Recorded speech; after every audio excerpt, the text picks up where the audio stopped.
दिनांक 7 मई की रात्रि में तपोवन क्षेत्र में डेक्कन वैली सोसाइटी में एक नितिन देव नामक व्यक्ति की गोली मारकर 2 शूटरों के द्वारा हत्या कर दी गई थी।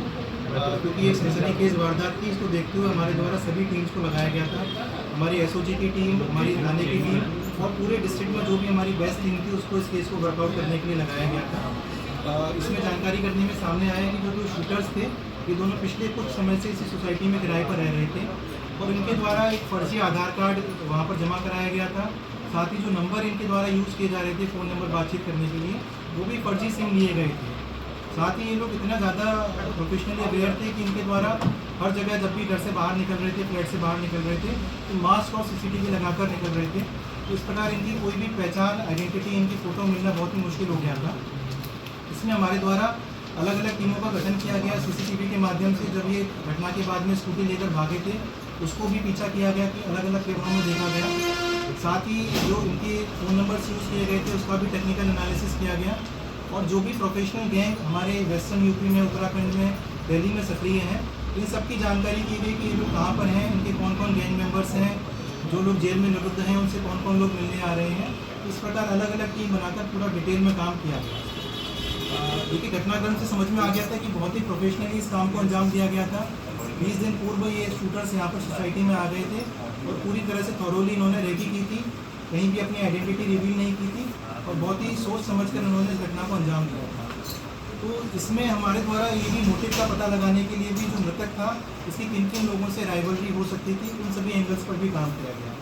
तो उसी में सामने आया कि विपिन नैयर नाम का व्यक्ति था, लोकल व्यक्ति था, जिसका कि मृतक से कुछ झगड़ा चल रहा था और पिछले वर्ष विपिन नैयर को पॉक्सो के केस में जेल भी भेजा गया था कोतवाली ऋषिकेश के द्वारा।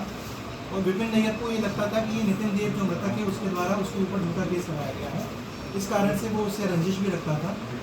और जेल में रहने के दौरान विपिन नैयर की मुलाकात रामवीर नाम के गैंगस्टर से होती है। तो रामवीर था, ये 2008 में भी एक मर्डर कर चुका था और पिछले वर्ष 2024 में भी 2 लोगों का मर्डर किया था रायपुर जनपद देहरादून में और उसी कारण से वो जेल में निरुद्ध था। और उसके अन्य साथी भी रोशनाबाद और सिद्धूवाला जेल में मौजूद थे। तो जेल से जानकारी करने में आया कि इन दोनों में विपिन नैयर था और रामवीर, इनमें काफ़ी घनिष्ठ मित्रता हो गई थी जेल के दौरान।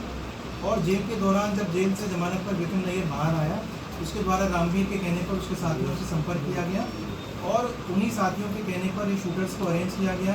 उनको यहाँ पर बुलाया गया, इसी सोसाइटी में फ्लैट दिलवाकर इनको रुकवाया गया और जब ये लोग सेटल हो गए यहाँ पर, तो घटना से कुछ दिन पूर्व भी विपिन नैयर साजिशन इसको जमानत उड़वाकर वापस जेल में चला गया अपनी एलिबाई के लिए, अपने को निर्दोष दिखाने के लिए। तो इन सभी एंगल्स को हम लोगों ने कड़ी से कड़ी को मिलान करते हुए सारी टेक्निकल एनालिसिस करके, फ़ोन नंबर्स की एनालिसिस करके, जो हमारा यूपीआई ट्रांजैक्शन हुए थे उनकी एनालिसिस करके, ई प्रिजन के माध्यम से जेल में जो ये गैंग निरुद्ध था इनसे कौन कौन लोग मिलने आए थे, इन सारी डिटेल्स को एक साथ एनालिसिस करते हुए जो इसका मुख्य साजिश करता था, जो रामवीर का दाहिना हाथ है, जो कि बाहर था, जिसके द्वारा विपिन से संपर्क करके उसको शूटर उपलब्ध कराए गए थे। तो ऐसे व्यक्ति विमलेश को हम लोग के द्वारा गिरफ्तार किया गया है। ये मूल रूप से बलिया उत्तर प्रदेश का रहने वाला है और एक काफ़ी वर्षों से 8-10 वर्ष ये देहरादून में रहकर इसने काम किया है। तो वहीं इसकी मुलाकात रामवीर से हुई थी और इसके पारिवारिक संबंध इससे बन गए थे।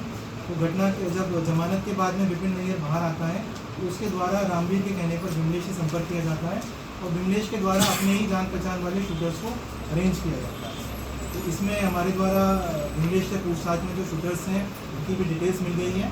इसके लिए हमारी टीम अभी भी फील्ड में मौजूद है, अलग अलग ठिकानों पर प्रवेश की जा रही है और शीघ्र ही दोनों शूटर्स को भी गिरफ्तार है। सर, क्या ये पता चला है कि सुपारी क्या रकम रही? देखिए, अभी क्योंकि हमने इसमें एक कड़ी है, इसको गिरफ्तार किया है विमलेश, इससे पूछताछ में सामने आई है, लेकिन वो सभी तस्दीक करने के लिए अभी विपिन नैयर और रामवीर, इन दोनों को भी पुलिस रिमांड पर लिया जाएगा और इनसे भी पूछताछ की जाएगी। साथ ही जो शूटर्स हैं उनके लिए भी, जैसा मैंने बताया, अभी टीम्स हमारी बाहर है और जल्दी इनकी गिरफ्तारी करके जब सारी चीज़ें तस्दीक हो जाएंगी उसके बाद ही इस बारे में कुछ कहना चाहिए। सर, जो स्कूटी से फरार हुए हैं तो स्कूटी यहीं से किराए पर ली थी, कहीं बाहर की थी, और उससे कुछ इनपुट मिला क्या? देखिए, जो स्कूटी के बारे में जानकारी की गई, तो जिस सोसाइटी में ये लोग रह रहे थे किराए पर और जिस सोसाइटी में मृतक भी रहता था, उसी सोसाइटी के गार्ड से इनके द्वारा दोस्ती की गई और उसको छोटा मोटा लालच देकर इसकी स्कूटी को किराए पर यूज़ किया जाता था और उसी घटना के बाद में उसी स्कूटी को लेकर ये फरार हो गए थे। अब जैसे भी शूटर्स की गिरफ्तारी की जाएगी तो उसी समय पर उनकी निशानदेही पर ही उसका स्कूटी का भी पता चल पाएगा और उसकी